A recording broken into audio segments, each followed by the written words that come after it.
eno yesawa yaffe eya program Kaluma Nywera. Tutunuulira amawulire okwetooloola ensi yonna ne tunoonya Kaluma Nywera wa waavudde. Okay, butereevu tuli ffenna munafu atuwuliriza nkwaniriza gwali ku Impact FM radio Lwasa Mayinja program Kaluma Nywera nga bulijjo omulangira Kalimage gange. Program eno nga bulijjo twogera ku nsonga nenga tusooka ntukwa ku mawulire ag'enjawulo n'otegeera bonna ekigenda maaso okwetoola ensi mwe tuli ne tuva ate tugenda maaso ntuwa Kaluma Nywera waava oba waali ku nsonga en'essimu gye twetwogerako oba gye tuba tutunuulidde. N'olw'ensonga eyo muganda nga atuwuliriza nzikiriza talekere okusoma zinga Africa wano ku mulirwano mu ggwanga erimaddwanga erya Sudaani. Jjukira Sudaani munnafu atuliza yafuuka kati munnaye eringa war zone. Abasajja beekuba tebaagala kuba ndi bawummuza. Kyokka beekuba baali banywanyi nno. Ne muganda wange embeera munange ekyali mbi nga bw'okiwulira. Akati ekitongole ky'ebyobulamu mu nsi yonna World Health Organization akikulira bamuyita Dr. Tedros Adhanom Ghebreyesus avuddeyo olunaku eyo n'ayogerako n'agamba nti nno ebyaddala enjala eri mu ggwanga erimaddwanga erya Sudan eri buli wamu mu ggwanga lino. Agambye nti embeera eri mu Sudan amazima genyini yaliikiriza. Abantu badduse mu maka gaabwe bavudde balina okuba ne babeera. N'agamba nti nno displacement eri mu ggwanga erya Sudan yekyasinze mu nsi yonna we twogerera kati. Abantu okuba ne babundabunda saako enjala. Agambye nti abantu obukadde 12 beddu tebakyalina bateeka luba badduka agamba maka gaabwe. Era n'agamba nti nno ensi yonna ebadde ng'obudde bwonna kati etunya Sudaani okulaba nti nno singa tewaliwo kubuusabuusa kusosola mu mawanga kusosola mu kkala bali badde bagala Sudaani yabadde esokwanga esookirwako oba esookirwako okuba nti eyambibwa. Ag'ebikumi by'abantu bali mu kuba nti battibwa bukyangu tolo lubalukawo. That is mwezi ogwokuna jasi omwaka ogwedde 2023 wakati w'amagye aga Sudaani n'akabinja kali kati akabayeekera akamanyiddwa nga Paramilitary Rapid Support Forces. Musajja mukulu yagambye ng'ayogerako eri bannamawulire n'agamba nti nno ng'ovudde kwono yagamba nti nno can you imagine osobola okukiteebereza munoteebereza okwonoona kw'ebizimbe kw'amayumba okuli mu Sudaani saako okubundabunda okuli mu Sudaani saako endwadde ezibuli wamu then kati ate saako n'enjala. Era n'agamba yakyaddeko muzimu camp ez'abantu abanoonyiboobubudamu gye bagenda n'akyako ne mu ddwaliro n'alaba abantu bababonaabona. N'agamba laba abaana bayitirivu nnyo balina kye bayita tebalina maliba. Abamu balina kye bayita diba lyavaawo ku mubiri gwabwe. Abamu magumba gali kungulu gati bali so skine. N'agamba kyennyamiza. N'agamba nti nno mu kutunamu okwangu ennyo abantu ng'obukadde 25 beddu nga kitunutunu kya population ky'abantu bonna bali mu ggwanga erya Sudaani beetaaga obuyambi. Dr. Tedros yagambye nti nno Sudaani yeetaaga okufuna nate attention okusinga mu kirowooza kubanga embeera eyakuba nti esajjuka. Naga ye mu kulowooza kwe awooza nti nno okusosola mu mawanga kirina kinene nnyo kwe kuzannya mu kazanyo kano akamu ggwanga erya Sudaani. N'agamba ensonga engeri gy'awulira era bw'olaba ne pattern nga bwe bitambula bwe bityo. N'agamba nti nekisooka nze nakula mu biseera by'olutalo mu ggwanga erya Ethiopia naddala kusemazenga Africa. N'agamba nti nno bw'otuna attention gye bawa kusemazenga Africa mu nsi zonna nga zifunyise mu Africa attention neeri wansi nnyo nnyo nnyo. N'agamba kino kyennyamiza era akiddamu tekiri mu Sudaani wokka waba kusemazenga Africa wonna kyennyamiza. N'agamba nze gwe mulaba mmanyi empunya y'olutalo mmanyi ekifaananyi ky'olutalo mmanyi amaloboozi g'olutalo. N'olw'ensonga n'agamba nti n'okuvuko ku lw'ekyo nsobola okutegeera abantu obuzibu bayitamu kuba nzijukira lumu mama wange yali ng'asaba nnyo buli lunaku at least mbeere nga nzibya ate nga nkeesa bwe nali nga nkula. Twabeerangawo lunaku olukya lw'obala nti okubeerangawo olunaku kyali kintu ky'amaanyi nnyo nnyo nnyo. Kati bw'alaba ekintu kyekimu kikigenda mu maaso mu Sudaani mpozi ne mu Gaza. Bw'atyo Dr. Tedros WHO chief watu yagambye ku nsonga eno. Jjukira mugala nga atuuliriza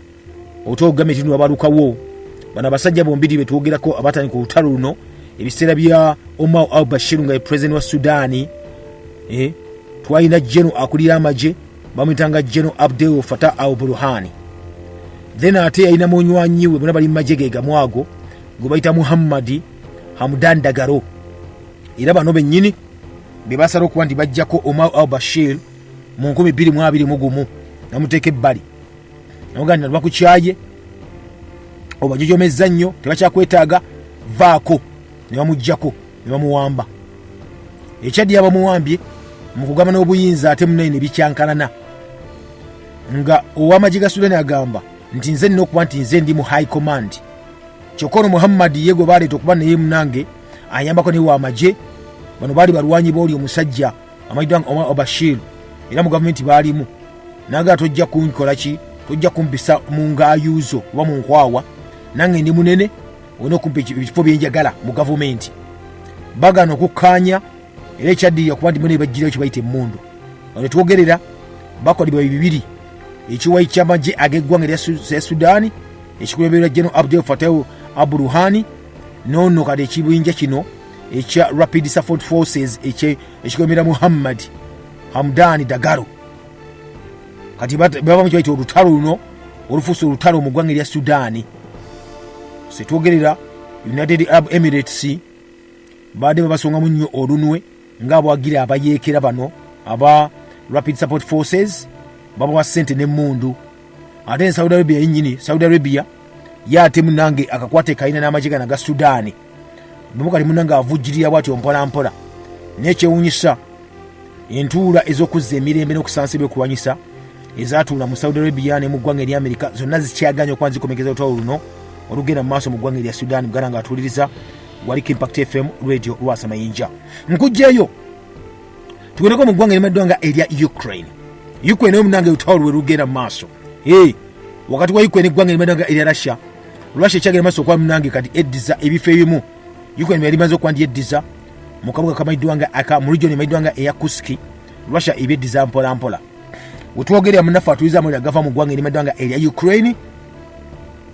omusajja amayiddwanga Alexander Dubinsky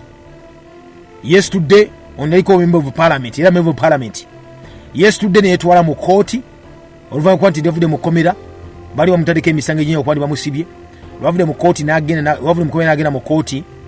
n'ateekayo omusango n'agamba nti nno President Volodymyr Zelensky eggwanga lya Ukraine alifuga mu bukyamu mu nyuma y'amateeka kubanga ekisanja ekyaggwako dda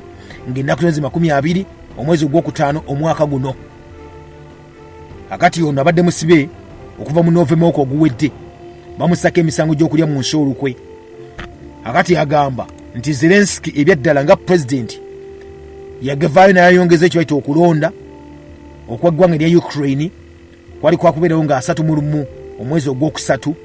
nga gandi badde ekyo bayita etteeka munange erya masholo lw'ensonga nti bali mu lutalo n'eggwanga erimaddwanga erya Russia.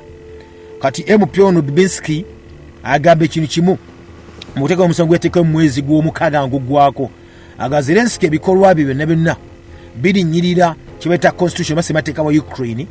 era n'agamba n'asaba palamenti ebire mangu ddala ng'eteekawo kye bayita okulonda eteekateeka okulonda okwaba president. Era kooti munange ewulira okusaba kwona omusajja omwezi ogwaddako ogw'omukaaga omusanvu kooti yayongerayo omusango gwe paka nga Sebutemba 16 olunaku olw'eggulo. Akati omuganga atuliriza okusinziira ku omusajja bye yawandiise yagamba nti nno ekisookera ddala yasooka n'aleka ku mukutu gwe ogwamiddwanga gwa X n'awandikako obubaka ono Dubinsky MP n'agamba nti MP nno kikubanga kyogera kino yagamba nti omuntu ali omu yekka omuntu ate nga member parliament mu Ukraine avuddeyo n'asala okuba nti alwanirira okuuma ssemateeka ebire nga tetaagiwataagulwa era oyo MP bamuyita Dubinsky ngayogerako yennyini okitegedde. Akati mugala nga atuliza ono wavuddeyo nga akyogere bwatyo omwezi guno gwennyini bamutaddeko emisango prosecutor general yamutaddeko emisango gyokuba nti bamunoonyerezaako nti bwe yali mu kkomera nga bamusibye okuva mu November yalema okuba nti afayiringa emisolo gye kampani zalema okuwa kibaita emisolo ng'ali mu kkomera yekyagaana bino byabufuzi bagala kuba nti munnange bamulesa okuba nti yesimbawo kuba pulezidenti avuganye agiko Zelensky ye yesimbe muganda ng'atuliza kati beera munnange bwekyo bweri bwetyo otambula kino wekijidde nga n'omusajja amayiddwa nga Putin pulezidenti gwanga limayiddwa nga erya Russia beeri ng'ali mu kwogera ku ali mu St Petersburg mu lukuŋŋaana olw'ebyenfuna mwezi ogw'omukaaga yavayo n'agamba nti nno amaanyi gonna presidential powers bali badde nga abantu bonna bakimanyi n'ensi zali badde nga zimanyi ti nno zigaddiza bali badde bagaddiza palamenti ya Ukraine kubanga Zelensky ekisaanyi kye ky'emyaka 5 kyaggwako mu ofiisi mu mwezi ogwokutaano naga nti no kati okusigala nga yali ku ntikko kitegeeza nti abakulembeze bonna ono aba amenye etteeka article ey'ekikumi eya ssemateeka oba eya ssemateeka abanafu aba Ukraine oba criminal code abagimenye nti abawambye ku obuyinza okuva eri abantu Putin bwati bwe yagamba muganda ng'atuliza nagamba nga nno kati ensi zonna ezikolaga ne Zelensky zikolanaga naye naye tezimanyi zimenya ensobi y'amaanyi nnyo nti bayakuba ne bamukozesa omusajja ono ekisooka yavaayo nassa emyaka gy'okuba nti nno omuntu asooka nti ayingira amagye ku 18 naga nti Amerika kati eyakuba nti yamukozesa onavayo ng'emunenya nti wakola ensobi nnyo then ekinaddako kuba nti bamusiba bw'atyo Putin bwe yagamba tugezeko mu ggwanga limayiddwa nga eri abanafaano abayiddwa nga aba Isirayiri munaye ekiriyo mu Isirayiri okusinziira ku mukyala amayiddwa nga Kaaga Kaaga avuddeyo ono Gaza air chief yakulya okutwala obuyemi mu Gaza agambye nti n'ensi yonna erekeredde abantu abatenda musango abafa obufi buli lunaku mu Gaza bakamunu n'emyezi 9 mu office yagambye kyerabye yagambye nti obuyambi bwetaagisa okuba nti babufuna naye UN Security Council neki yakoze nti yalipo yagenda okuba nti akola mulimu nzikiza bizibu byokka ebirimu abantu kufa naga tetulina kitwatuuse mu kutuukiza ebigendwa byaffe n'okutaasa abantu abali mu Gaza nake kaseera ensi ebirenge okukola ku kintu kimu kyokka kuteesa tutewala tutya obuyambi twala tutya eddagala mu bantu ate n'abantu bali abakwatibwa bateebwa batya nagamba nti n'ebyaddala Gaza is the most unsafe place in the world to work oshegede mu Gaza mu kifo ekisinga okuba nti si kirungi omuntu okukolera mu nsi yonna era ne yejjusa lwaki tebalina kye bakoze nga UN okuba nti n'ensi etereera n'abantu abawamba okuba nti bateebwa sakira buli omu nanga afuna emirembe gye munafu atuliza twebuuza ekibuuzo Kaluma Nywera avaawa wakati wa Israeli ne Palestine okyali mu program Kaluma Nywera butereevu nate kyali ffenna munanga atuliriza program Kaluma Nywera kwokyali nga bulijjo omulangira Kalimage gange kati nno program eno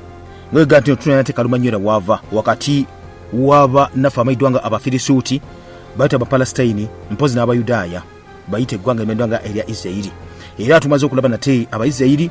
oluvannyuma kuba nti nomunange bagenda ne babeera nga batuusa ekiseera ng'obwakabaka bumaze okuba nti busanyizibwawo bwonna abamu batandika okuba nti munange beyawulamu ebibijja ebyenjawulo bali abali be elites abaasoma abagamba ffe tujja kulwana tetujja kukola ki tulina ebyobugagga byaffe mune bagamba nti katukkirize Abagreek omu n'Abaroma batufugenga naye ate waliwo bano munaffe Luganda baali bakowa bamuyo gwa ggwanga be bayitanga Bazelotes bo baga nti tetujja kukkiriza kutumanyira kutujooga jukira Abaroma kye baakola kyali kimu kyokka nti nno kasita kabaka Nero yasindika oba muyite empera wa Roma yasindika aba prefects abenjawulo okuba nti bajja okuba nti bakulira oba bakulemberamu Abayudaaya eno mu Juda oba gite mu Yuda baleeta nate enzikiriza yaabwe ne baleeta obuwangwa bwabwe ne baddira tempo oba yeekaalu Abayudaaya basaddaakiranga ewaayiri Mukama Katonda waabwe bano kye baakola obujoozi bwabwe ne baita ebibumbe byaba empera ne babiteekaawo ate kye baakola mu kifo ky'okusaddaakanga ebisolo bano baleeta binyonyi ne bisaddaaka mu kifo ky'okusaddaakiranga kabaka Katonda bano basaddaakiranga kabaka ate nga bagamba nawo Omuyudaaya okikkakatako okusaddaakiranga empera waabwe owa Roma ekyo no kyanyiga abantu bayitirivu nnyo kyova nti amasajja baga nti ekimala kimala naga tugenda afazaali tubenga tulwana tufuke ba rebels era abayudaaya ab'enjawulo munnaffe kwekola mu kibaita omulimu nange okuba nti bayekera baani bayekera abaroma tebaliikira abaroma bokka naye kati balina okuyekeramu nate n'abagriiki abaalimu ate era n'abayudaaya abamu ku abo abaali bakolagana n'abaroma benagambeko bano bannasoma nina ssente zange saagala ntalo zijja kumalira ebizimbe byange byonna nabo bennyini babatanga okuba ne babayeekereramu era bakusanganga nga olimu abo bagaggagagga abataaga kulwana ekyalingawo kwalinga kukunyiga bakunyiganga nova mu ddiiro okuba ne wafuuka nga kizibu eri abasajja bano bayudaaya okuba nti munange wetaaga kuba nti beefuga naye nagamba nti nekisooka ddala eriwo odda mu Roma kabaka amanyiddwanga oba empera amanyiddwanga Nero yalina ebizibu bye kubanga jjukira yali yasindika abasajja ne prefects baberenga bamuyambako mu Yuda nga kibeera okuba ne bakola kiri kimu kukuŋŋaanya musolo guweereza mu Roma esobola okuba nti ekula naye amwe ne gatuuka ng'omusolo tegutuuka omusolo mutono nnyo kumba gasajja naye gasirika ngeri nga prefect galyangako munnange ezaako era ekyaddirira kyali kimu kyokka okulaba nti nno bamugjamu bwesige era bamuteeka mu kye bayita paalamenti yaabwe eri senate ya Roma ne balangirira nti afuuse enemy of the people. Lwaki? Sente tezikyajja, sente tezikyawera okuba nti zikulaakulanya Roma. Ekyaddirira balina omukwako akalulu ate bakuwa akalulu mugadange nga abantu bakukyaye bayinza n'okukusiba sina kindi kutta mu biseera ebyo. Era kyeyakola musajja wattu oyo amayiddwanga Nero muganda wange olwawulira nti nno senate emaze omuddekiyalinga nga enemy of the people omulabe w'abantu kigambibwa n'adduka emisinde okuva mu Roma bamusanga ate n'agamba sekretary omuwandiisi waabwe gwe yalinga ayina n'amuyambako neyewa obutwa neyejja mu budde empera n'afa. Ogwo mwaka nagga ati nno ogumayiddwa gwali gwa 7 awo mu 7 awo mu 2 abasajja bano abaroma bafuna obuzibu bw'amaanyi nnyo kubanga oyo kasita yavaawo bw'ati Nero then abalala baddamu okuba nti baagala okuba nti batwala entebe. In fact kubanga tulaba nti Nero oyalinga empera amaze okuba nti ye attiddwa obanga yesse bano bennyini bassaako yali gavana owa Spain Galba n'omuteekako abeere empera naye ate bamulwanyisa eyamulwanyisa bamuyitanga Otto n'amuttayo kennyini kale Otto ye neyewaŋŋamya nabeera ku ntebe wabeera ku ntebe ate ne bawulira nti ate waliwo kati ate abanene. Nero yali yalonda omusajja amayiddwa nga generali mulambirira gwe bayitanga Vespasian n'amugamba nti nno yamusindika eno mu kye bayita Semazinga Africa oba ne wali mu Asia Minor mu Syria okuba nti agenda okubeera gavana ow'Abayudaaya okuba nti asolooza emisolo gyonna abeere ng'agisindikayo obutereevu mu bwakabaka obwa Roma. Akati oyo musajja Vespa kasita awulye naye nti nno Nero amaze okuba nti yesse ate beetaaga ani agenda okufuuka empera. Alijjukira ono yalina komandi ng'alina amagye ge yagala nago bamukkiririzaamu nnyo eri mu Roma n'agala ekimala kimala kanzireyo nange eri mu Roma nclaiminga entebe neyabwa empera tumanya naafuukirawo empera. Kaki yakola eno mu Juda gye yali ng'akulembera Abayudaaya nga basoloozamu omusolo nga jeno n'alekayo omutabani we gwe bayitanga Titus namugaa jangu wano omalirize olutalo lw'abaana Abayudaaya bageza okuba nti beekalakaasa n'abayeekera nze ngenze Roma ku claiminga ntebe bwe naagifuna jakuba kiwedde nga famiry yaffe neffe evuka kuba empera.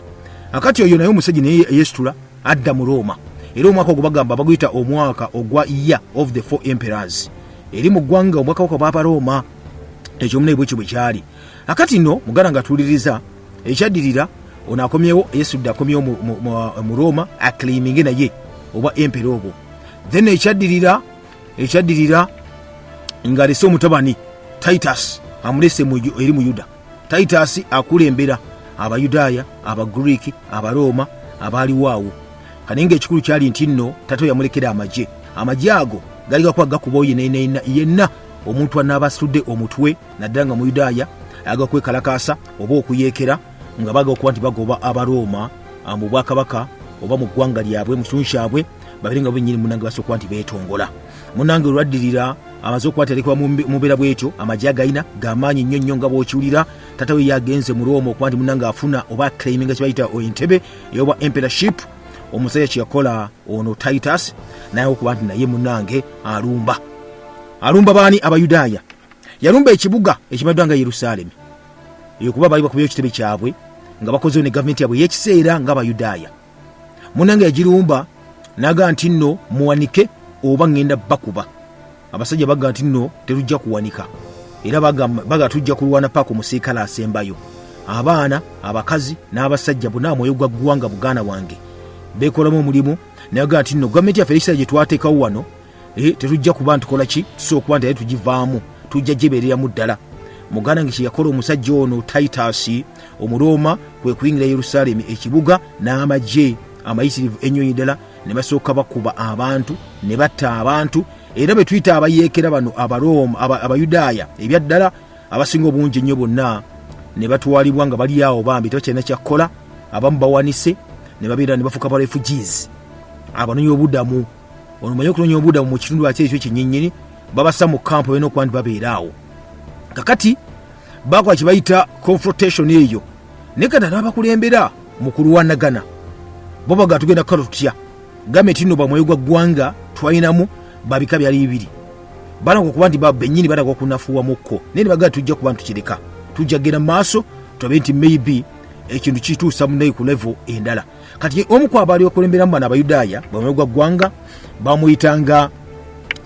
John oba muyite Yokaana. Kigamba nti nno Yokaana y'omu ku abava nagamba nti nno alina ye kennyini okuba nti ajja kulembera abantu baabwe oba kufa bafe. Omulala bamuyitanga Eliezer ono yattibwa abasajja bamaze okuba nti balumba atatiza mu Yerusalemi ne bamukwata ne bamutta ne bamugjawo. Then omusajja mayindwa nga Simon Bagiola ono naye yali n'ekibiina kyalimu okuba nti akulembera era kye yakola kyali kimu kyokka. Ono yayitibwa ne muganda ajje mu Yerusalemi abeere nga abayambako babeere nga bagezaho okuba nti munange balwanyisa abe bayita Abayudaaya abaali balemeddeko okuba nti baganya kusansa ebyokulwanyisa. Bana bamuyita Abaroma bamuyita wansi wono omusajja mayindwa nga Titus yawoga be banno balekera okuba nti balwana bateekwa nti ebyokulwanyisa batwegatteko balina bakolera wansi waffe bwetyo bamugamba omusajja wattu ono. Akati nno najja naga nti nno ekisooka kye balina okuba nti bakola kiri kimu kyokka waba batutte nga basazeeko kye bayita ekibuga mulina bagenda mpola bajja kuvaayo tujja bakolera amagezi then tulabe. Naye munda muli mwennyini Bayudaaya naga baana okuba nti balwanagana bo bokka na bokka baga nti owaayi tuwanike bano baga tujja kuwanika kubanga omusajja omu ye ng'agamba Bagiola ng'agamba ekintu kimu bwe tuwanika bajja kututta ate tulinamu muffe abatulira munda bano sima abagagga bannakolamu tebagala kulwana katugerako awo tutya munnange ekyaddirira naga nti nno bakole pulaani gye bakola bapulaninga naye ate ne Titus naye apulaninga ng'Omuroma agenda kulumba ate kye bayita Yerusalemi akatundu kawe bamaze okuba nti basalako bano abasajja bazimbeyo ekibuga kyabwe bazimbye ebisenge ebyakabi tojja kuba nti obalumba naye kati balowooza bapulaninga balumbye batya ekitundu ekyo. Muganda wange atuwuliriza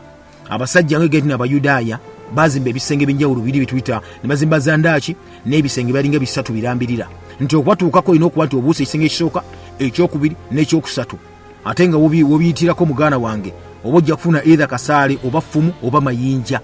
bali maze okuba ne bakola ekintu kyabwe ekityo. Naye jjukira nga Roma ekiri kimu kyokka baga nti Roma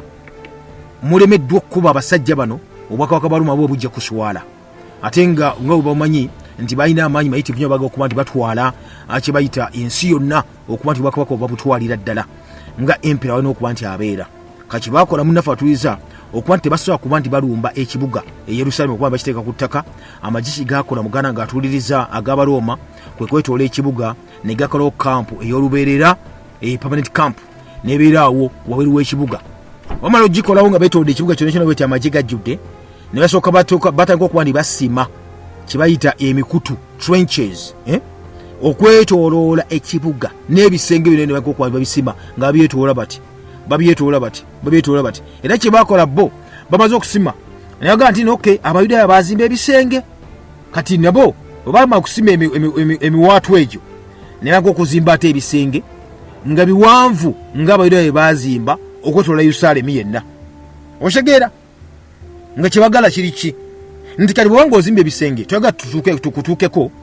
naffe katukuzimba ekisenge tukusibireyo munda. Muganda wange kati no kyo kye bakola abasajja n'Abaroma ne bazimba ekisenge okwetoola Yerusalemi ne baziba emiryango gyonna egifuluma mu kibuga n'egingira mu kibuga. Munnange ekyaddiya kyali kimu kyokka ne bayisa n'etteeka omuntu yenna takkirizibwa kufuluma wadde okuyingira mu kibuga.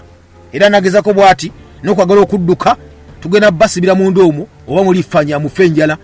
ate munajjawo emmere kuba emmere jukira yalinga eveno ng'eyita ku mazzi ng'etuuka ng'ennya mu kibuga kati basibyewo banafa najjawa ekyokulya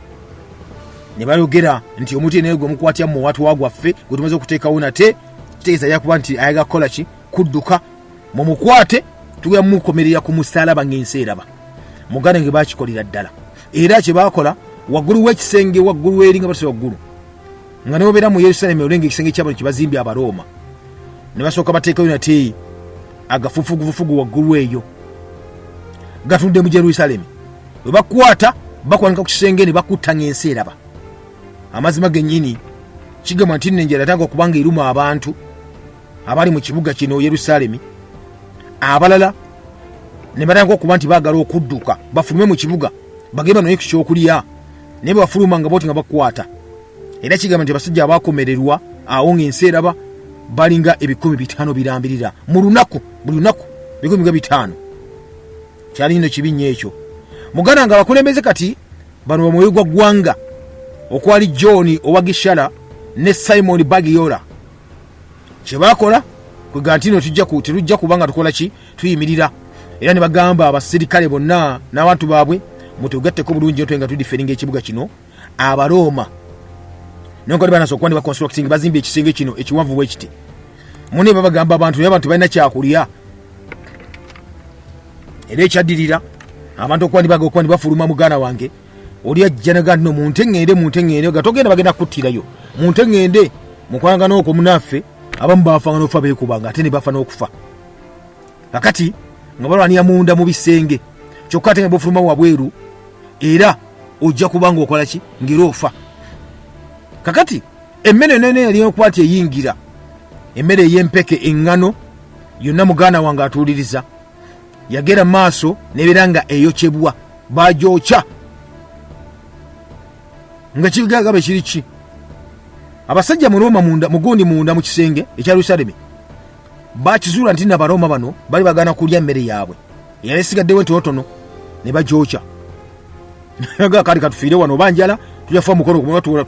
tunafa tulwana bulwanyi muganda wange ekyaddirira kyakuba nti emmere baweddeko era bagyokyezza okuwana balwana bagozimbeko olutindo ekikomera ku kisenge bazimbire ekisenge then ekyaddi ya muganda nga atuuliriza ababeeranga mu kibuga bonna mu n'abasirikale ne bagana okuteesa emirembe bagana okuteesa tetujja kuteesa naga afazali okufa ne teri kuteesa muganda nga atuuliriza ekyaddiyo kimanyi abasajja balanga okuba bakongoka omu ku omu nga bafa enjala kuba tebalina kyakulya na kimu nga bali munda mu bisenge ebya Yerusalemi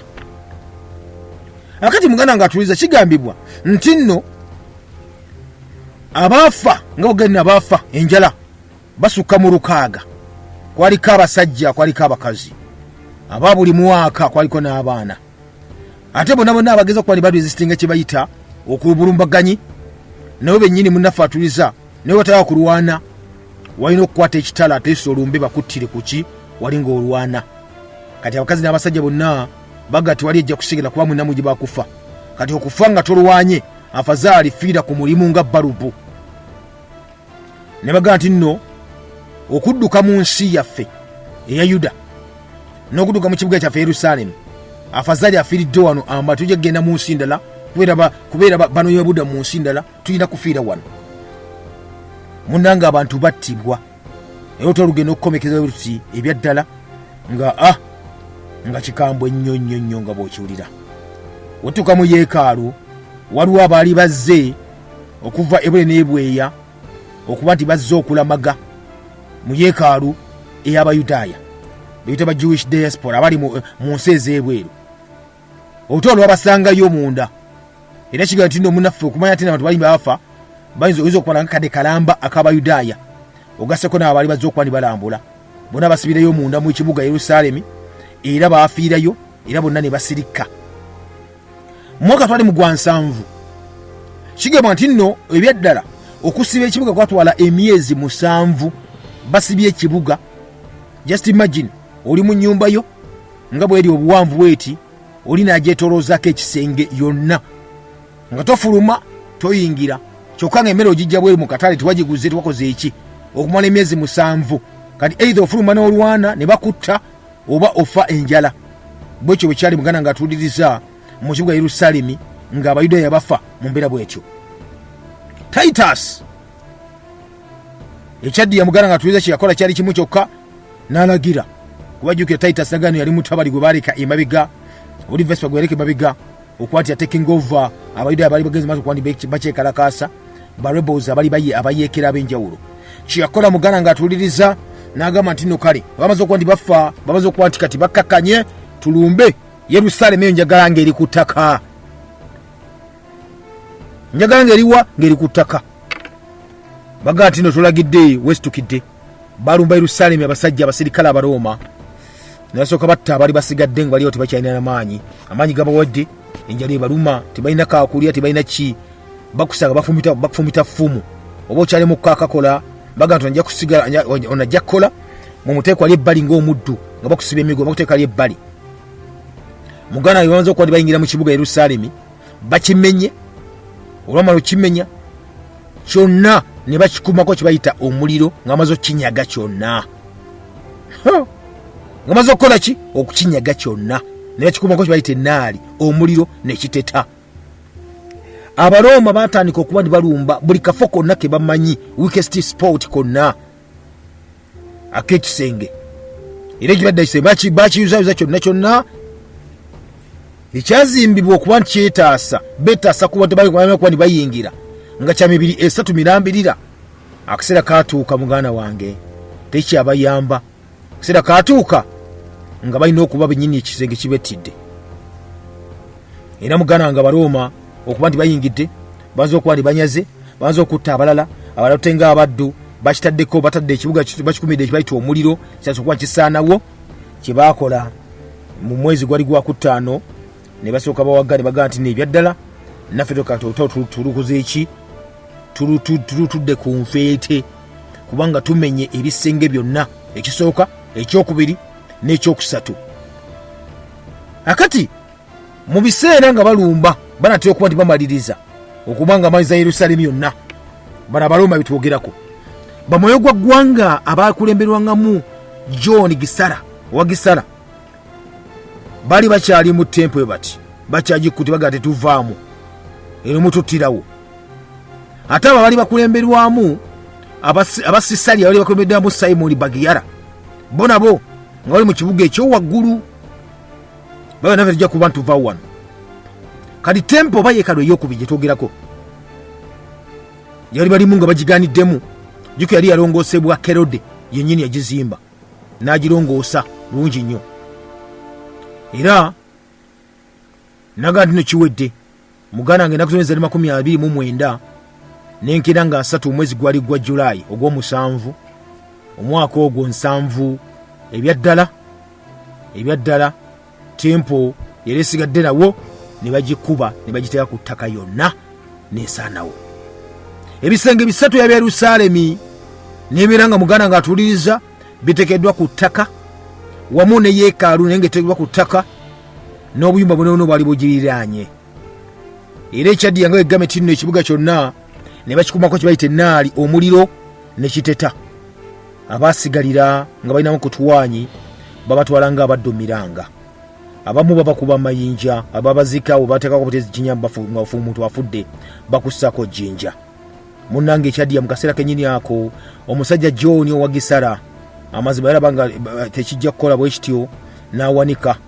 n'akampani ke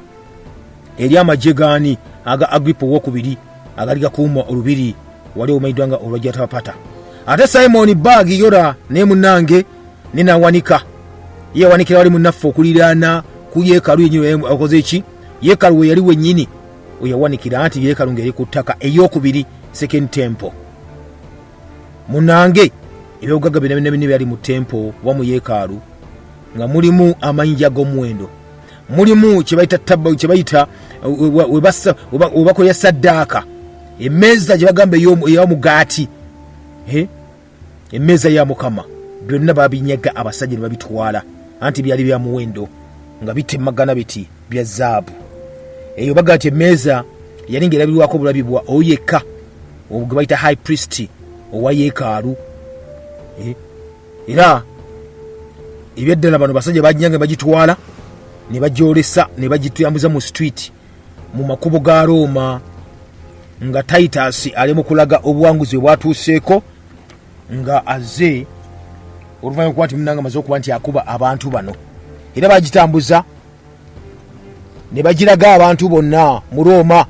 ng'emiziya gikuba nti omusajja awangudde obusajja. Titus walaga kitaawe biki byakoze ki byafunye. Mu bintu bye baalaga muganda ng'atuuliriza si bya bugagga byokka babba mu Yekalu ne banyagulula mu Yerusalemi, naye ate mwalimu n'Abayudaaya 7 lulambirira be batwala ng'abasibe prisoners of war. Era muganda wange babayisa mu nguudo eza Roma nga bali mu njegere babasibye. Era kwabo munaffe kwaliko John owa Gisara ne Simon Bagiora n'abatwalibwa butebyo munaffe ng'abasibe abalutalo. John owa Gisara n'amuteeka babateeka bonna mu kooti era basalira bamusajja omusango gwa bulamu bwe bonna mu kkomera. Ate Simon Bagiora ye n'asabibwa omusango gwa kuttibwa era nattibwa. Amazima gennyini abasajja bano Abaroma bayaniriza era ne beebaza obuvumu obwa Titus omutani gwe baaleka eri bwakoze okubatuusa kubuwanguzi bwe butyo okubayitira ekitiibwa mu bwakabaka bwa Roma. Era muganda ng'atuliza neyogaga byonna bye yalaga byajje mu tempo oba mu Yekalu ne babisiima era ne bamwongera kibayita ebitiibwa.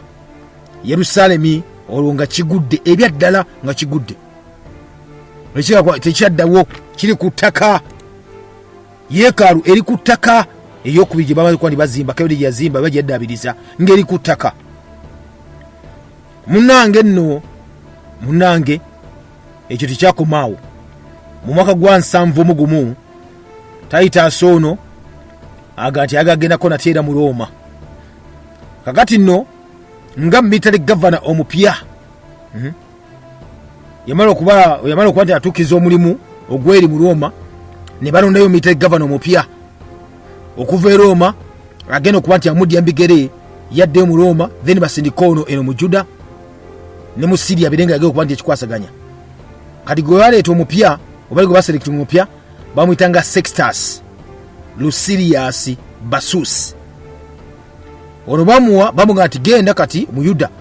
omulimu gwe omukulu kulaba nti ogenda ku mopping up kibanga gamba nti ogenda kumaliriza bwasigalira bwonna operations zonna ezaali mu Yuda ezasigalira. Waliwo gy'Oyuda beekalakaasa, waliwo bafuuwa bendera, waliwo bafuuwa firimbi, waliwo gali gavumenti mbi bw'ogenda okuba nti okolako gwe mulimu gwe bamukwasa. Era munnange naye n'asimbula abeere ng'ava mu Roma okujja mu Yuda. Mu kujja of course bakuwa amagye ne bajja era mu kujja okuba munnange bagenda bawamba obutundu obwali busigalidde obutonotono bonna nga wali resistance wonna bakuba ne batta Abayudaaya baaliwo abali balese kibayita resistance yonnyini eyo. Ono Bassus gwe twogerako yawamba ekitundu ekimanyiddwa nga ekya Herodium n'akrossinga n'agenda paka ku Yordani n'awamba ebibuga ebyaliyo bali bamaze ko ne bazimba ng'ekya Maserais ekyali ku njegoyego wali oba ku lubalama olw'ennyanja enfudde gye bayita Dead Sea. Kyakoma ku ekyo neyongerayo nate n'awamba ekibira ekimanyiddwa nga ekya Yadas wali ku mambuka agamabbali g'ennyanja emanyiddwa nga Dead Sea. Era kigaa nti naawo yasangawo abayeekera Abayudaaya bawedera 300 nga bali wansi w'omukulembeze amanyiddwa nga Juda Ben Ali era munene bawaŋŋanga munnange Juda ono Ben Ali ne bamuwangula. Bamala omuwangula bati bappa ate munnange yawangula weegamba amanyiddwa nga Bassus ebirwadde bimukwata. Ebirwadde bibaza okuba nti asanga eno avudde mu Roma aleese munnange egundi ekibuga kye azze mu kyalo badde bimukwata. Bwe mukwata mission tiyagimalaako. Naga nti okay Roma ne bateweregeza e Roma nti ono gwe musindisa alwadde. Kati nno ne basindika omulala Lucius Flavius Silva abeere nga munnange adda mbigere ebye. Ono ye kasita yingirawo nabanga omulimu oguze naye kubanga naye ajja ayere abo nabo nabasigalire balina kibayita emitwe emigumu n'abayudaaya bazi basigadde nga bangi nnyo mu kyo kimanyiddwa nga ekyamasada we baali awo atuuka mu 72 yagezaako ng'akozesa munange amagye ag'amaanyi ennyo ddala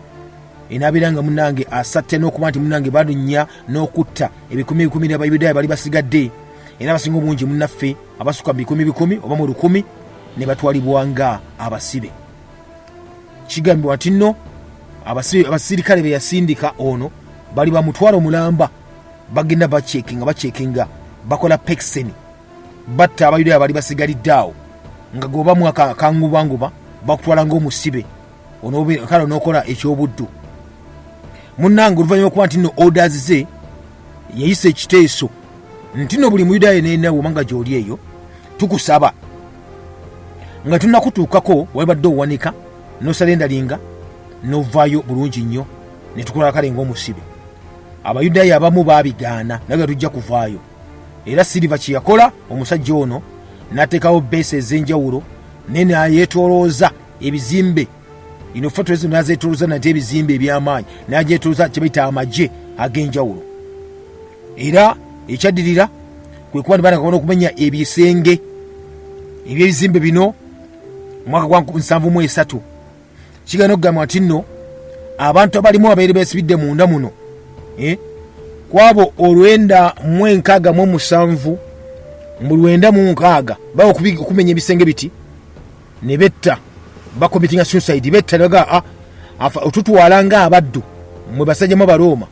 fa Abayudaaya eyese singako munnayi death before this honor ne betta era baga okusanga munefu ku 967 nga 906 bafudde 7 baliwo ate nga nawo munnange baliko kikuba mukono. Munnange ekyaddirira ekyo nga kiwedde bwe kityo Abaroma bamaze okuba nti bedde basanyalaza balinye ku nfeete olutalo sinziggu olw'obuyeekera oli Abayudaaya kyaleeta nno kyalikola kyamaanyi nnyo n'ensonga nno population oba obungi bw'Abayudaaya bwakenderera ddala mu ntalo zino ezagenda maaso okuba zirwanibwa. Tebakoma ne ku ekyo mu bubuga obwasigalawo obutonotono awo bonna ne babulinnyirira ebyalo ne byonoonebwa naye bikuba kibayita omuliro ebyaddala. Basajja balumba ekyalo ne batta abantu ne bakibba aye ne bakiteekera n'omuliro era damage yali y'amaanyi nnyo okwetooloola ndowooza eggwanga lyonna nga muneeboonona buli kimu. Kakati Abayudaaya baali basigaddewo mu bugabuga obw'enjawulo bonna genti bagenda maaso ababatta bakuluma ne bakutta. Mu Galiraaya kiga nti nno ku bibuga 2 ku ebyo 4 ebyali ebinene okwali ekibuga ekimanyiddwa nga Magadala ne Gabala byonna byasanyizibwawo. Ekibuga ekyali kimanyiddwa nga Seforis wampozi ne Tiberius ekyali kyabbulibwamu empera owa Roma biseera biri batanga Tiberius. Bano bo muganda nga tuiza mwalimu abagaggagagga ne bana abaasoma ba elites wabalumba naga nti bafite temututta ffe tukkiriza Abaroma mutume nga mutufuga munnange era bo babasonyiwa era ne hamu gye bakola oba obuzibu bakola bulayi bwateesa ku kibuga ekyo bwali butono nnyo babasonyiwa kuba bakkiriza muno okuba batwalibwa ng'abaddu alanga abasibe abali bakkiriza muno okuba bakola ekibayita Abaroma.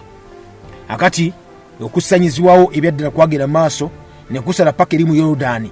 nadde ne muwali mu Central Juda ne kubeerawo kwonna era regions oba bituntuntu munnange byagenda maaso okuba ne bifuna kibayita severe destruction okuggwerawo ddala. Waliko ku maserengeta gonna aga Yuda obugabuga obwaliwo awo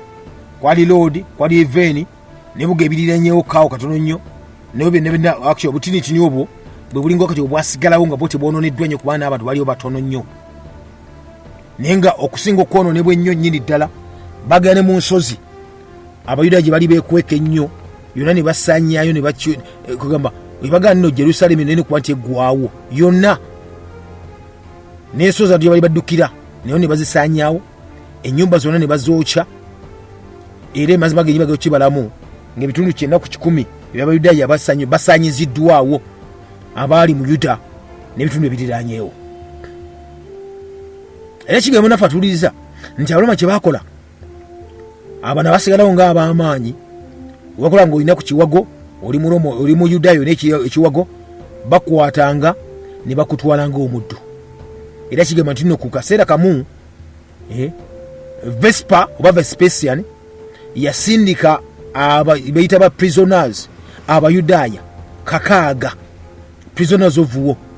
okuva mu Galilaya n'abasindika bagende mu Greece kimu kimanyiddwa nga ekya Ismath, bali nga bakola eyo ng'obuddu ng'abaddu. Era teyakoma ne ku ekyo omunafu atuliza kigambwa n'okugambibwa nti nno abakwatibwa bonna balina amaanyi, walina emyaka 17 maybe n'akatini ennyo 17 mpaka ku 25 awo, baga nti ono ajja kuba nasooka kuba nti atulimira, era walina okuba ng'otwalibwa obeere ng'otwalibwa ng'omuddu. Era bakola kibeeta forced labor, abamu batwalanga ne mu Egypt ne balima bwako kwa Misiri, yukaluma naye bamaze okuba nti ebusalako ne bakola emirimu egy'enjawulo bwe batyo nga batwaliddwayo mu captives nga balimira ddala. Kakati naga nti kasaba kwata ng'oli muto olina ekiwago, walina okuba ng'otundibwa mu buddu obeere mune ng'okola emirimu egy'enjawulo. Wegga nti nno munaye bajja mu Egypt kwani balima ekiro kyewuunya nnyo kubanga abayuda betuyita baslaves bakolera ddala kibayita obuddu mu Misiri. Akati ne muganda ng'atuddiriza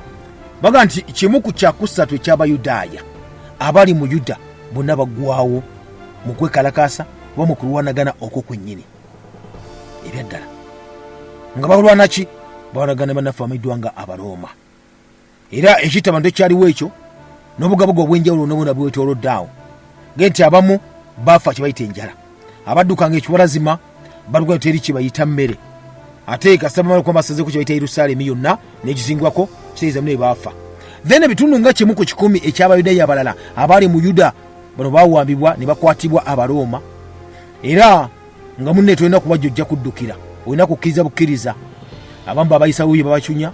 ne babattanga enseeraba, abalala kibayita forced labor. Then abamaanyi oyegamye munafu atuliza balina okuba ndi babatwala. Abaroma baganga ne bazimba kibayita ebisaawe, balina nga zaarene ezo bazimbanga ebisaawe ebyo nga byetoloddwa ebizimbe ebyenjawulo eringa theatre. Mu kibangirizo ekyo stadium ekiri awo nga bateekamu abasajja balina okuba ndi balwana n'ensolo oba balwana bokka na bokka, bataba gladiators. Kati Abaroma bano bwe bakwata ng'olina amaanyi ng'obadde mu ki mu Yudaaya olina amaanyi nga bakuteeka wali ng'olina okuzannya emizannyo egyo egy'aba gladiators gy'okwetta, bakuwa ekisi ne muno ne bamuwa ekisi, bayinza okuwa embazzi muno ne bamuwa ejjambi oba effumu n'engabo. Naga mwette nti awonawo atta munne yafuluma, bw'ogaana okumutta bakusindikira empologoma bagirana ye neekulya ova n'obeera ng'ofudde. Bakuuma nga bakuuma balina ebisyo balina ebisi, kali n'oyingira nga munango olina kutema munno muganda wo okuwonawo. Omuzannyo ogwo munafu atuliza bonna bakwatibwa bano nga balina amaanyi Abayudaaya, babateeka mu bisaawe ebyo ne bazannya. Abatalina maanyi nga beetaaga ng'abawala abato bakwatibwanga, era nga omulimu gwabawa munafu atuliza kusanyusanga bakabaka, kusanyusanga Baroma, era bakola mu saakasi ez'enjawulo okutola obwakabaka bwonna obw'Abaroma buno, mpozi ne mu Yuda gye baali nga munnanga atuuliriza. Then ate abalala basindikibwanga adadiza mu kibayitanga bakolanga buloogi obuli awo obwekosanyusizangamu, basindikanga munanga bawala bakola obwamalaaya nga basanyusa bano Abaroma. Abayudaaya nga babikola ebyo muganda nga atuuliriza. Then abala bamaanyi bona gambye nti nno babatundanga okukola obuddu mu matwanga ag'enjawulo oba mu bwakabaka obw'enjawulo bwekyo wekyali. Akati n'olw'ensonga eyo baga ekitundu kimu ku kyakusatu eky'Abayudaaya bonna abali mu Yuda ebyaddala baggwamu olw'ensonga eyo nti balina gye basindika ababattanga baga mugende mukole akasanvu mukole kyo mukole kiri. Waliwo olumu ono omusajja amanyiddwa nga gundi Vespa gwenagaleka afuuka empereri, kiga nti nno yaddira okumanya nti nno bali bajooga bamaze okuba ne basanyizawo kye baita Abayudaaya basinga obungi ennyo. Omusajja n'atumya n'agamba nti nno yeetaaga Abaroma baveterans banazirwanako 8 n'agamba beesitwe bagende babiringa basetolinga bitwe ebimanyiddwa nga ebya Moza eri muki eno mu Yuda Abaroma gye baali. Era okuva olwo nefuuka kye bayita Roma settlement, akatundu ako Abaroma ne bakatwala. Kati wamanyi munnange ekiriwo nga bagamba nti nno waliwo kye bayita Israel settlement eri mu West Bank. Kati bintu bye byatandika dda muganda nga atuuliriza. Kati Abaroma babasindika okujja okubeerawa eno era bakatunga kwakaitanga Colonia Emmaus. Era mugana ekiyakola ono Vespa ngamaze kwanga asinisa Baroma bafetera nimbaze batude mifebya bayuda mu bali balansa n'okulima balansa n'okutegeerera ddala mbeera bwetyo bakola ekibaite etwale lyabwe era batadde etwale lyabwe ne baliwa ne bagamba nnoganye etwale lyaki lya Roma nga fe tulimu ne bagita ne bajiwa ne status ibaidwanga ya city status ekibuga baganda n'ekibuga kino bagita niya police baba n'amaje nabiranga ekibuga Yerusalemi kyo nakati kifuusi kyabaki ky'Abaroma. Mugana nga atuliriza ne wakwadde ebyaddala tempo oba Yekalu yasanyizibwawo nnyo obulamu omu b'Abayudaaya abaasigalira bantu babeerawo mu Yuda mu ngeri okwekweka mpola walina okubanga munanga olivinga law obulamu nga munne buli awo tebweyagala bwana kuba nti babeeramu mu mpola mu kimpowooze mu kubeera mu mpola mu kimpowooze bagana ye okuba mu kimpowooze nga temunanga onyiiga mpola teyakulaga nti onyiize naye nga tonyiize kikulumye kuba noba basse kikulumye kuba tokyasobola kubanga tolina ddembe tokyasinza tolina ddembe lya kweyagala nga kalikyayo tebiriiwo kakati n'omunaffe atuwuliriza Yerusalemi yo yasanyizibwawo ddala nga bw'okiwulira kubanga abantu abattibwa baali akadenya kanamba mu 10,000 mu kutta Abayudaaya then ate obasalako Yerusalemi bazimba ebisenge by'enjawulo abaafa obufi obakwatibwa obukwati bwe bati ne batwalibwa mu buddu balinga 9,700 ate abalala ne badduka mitundu ebiriranyewaawo abamu ne betoola ennyanja beddwanga Mediterranean walonda togutundu gwa gunene nnyo ogwaba baafa ng'ekyabatta zaalindwadde saako n'enjala munnange byonna byaleetebwa Abaroma kubanga basibirayo tugeza okuba nti ofuna kibayita ku mmere ekyajja okuba nti munnange enjala ebasse ate n'ekirala endwadde zibasse ebisolo bibasse naye na population kirizo bagana ina okuba nti ekendeerera ddala nga bw'okiwulira muganda ng'atuwuliriza mu mbeera bwetyo Abaroma bagamba nga kibakola kiri kimu kyokka tebasosolanga mwana oba mukazi oba muwala kubaga nti n'abasajja mu n'abakazi bonna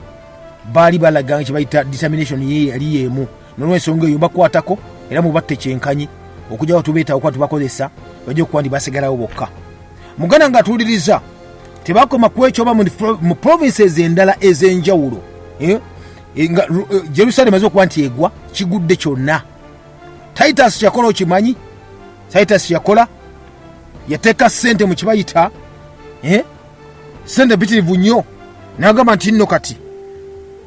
bano bonna betukutte Abayudaaya nefe betubajjeemu tugakuba tubikola birenga bifuuse ebifo bya bulambuzi buli kifo kyonna kyonna kye twawangula ne tukisaanyaawo tubabbirekawo ng'ebyobulambuzi tulage ensi tuli b'amaanyi nnyo era kino kye twakola naga n'ekirala tugenda bireka ebifo ebimu nga tebirongoosezza tulage ensi nti nno tuli baakabi tulage nekibayita population oba ebibuga ebyenjawulo mwabo bali mu kibuga ng'ebya Greece tubalage nti nno ffe tuzannyibwako nti Abayudaaya bali batanze okuba batuleetako olunderebu twakwa bonna n'olw'ensonga eyo that is our way of life batutye era lekawo tempe ezimu nga nkube tebajja kuzizzaawo tebajja na kuzimenya kuzimalawo naye nga baza okuba balaga nti nno madabiri ku ttaka naga tubirekenga ekyokujja ekijjukizo batulabirengako ntuli baakabi nnyo era muganda nga batuuliriza yaga nti Abayudaaya Abagriiki Abayonaani bakolemu omulimu ogwo ogw'okubeera nti nno balina okuba nti bakola ki balaga abantu nti Abaroma bali baakabi nnyo bakuba Abaroma ensi n'ebeera nga munnange yo bwetyo bwetambudde muganda nga atuuliriza kyakitegeeza nti nno kati oluvannyuma lw'okusanyizibwawo kwa tempo oba Yekalu eyasookera ddala mu Yerusalemi nga bagisanyawo bali Babilooni mwaka gwali gwa 546 BCE Abayudaaya wamu n'obwakabaka bonna bwali busanyiziddwawo era badduka ne bagenda abamu ne baligenda mu kibaita exile mwaŋŋanguse mwaka gwa 538 BCE ojjukira mu biseera ebyo kabaka yali afuga bamuyita Kuulo oba Cyrus the Great obwakabaka wa Kuulo obwo Abayudaaya baakomawo mu Yerusalemi era ne bakkirizibwa okuzimba tempo ba Yekalu eyokubiri era wenyinyini eriwe yali gibasa okwandi bonoona wa Babiloni ne bagizimba akati omunaffe gibazimbye ate nate omundi guno wetulabye kuba bagizimba nga bayambibwako Kerode yagidaabiriza bagizimba Kerode n'agidaabiriza mu mwaka gwali gwabiri ne 18 awo BCE kati abaida bagenda okwekalakaasa olw'embeera olw'omusolo lw'okuba banyigirizibwa Abayudaaya abanyigirizibwa bana Abaroma banagana kibayita olutalo luli lunyini olwakabi olw'amaanyi ennyo olwaleekera ate okuba nti tempo ey'okubiri muganda ng'atuliza naye kati esanyizibwawo n'ebeera nga eze ku ttaka completely and also wansi wa Kabaka amayiddwa nga Nero ate wansi wa bana basajja benyinyini abagaa tino omuganda wange balina okuba nga Abayudaaya babeera wansi waabwe yekati n'ebyaddala Abaroma basudde wansi ekibuga Yerusalemi basudde wansi tempo ey'okubiri y'Abayudaaya kati bali maziga abambaga ati nno kkiriza obagaana essenge kyasigalawo kyokka kati tunaasabiranga awo kyekyaddya mugala ng'atuuliriza gwaliko Impact FM Radio Samayinja obudde busalako nga bulijjo naye akutegeeza bategeeza ni omulangira Kalimage gange paka omunyi ogunaddako mube bulungi mweraba.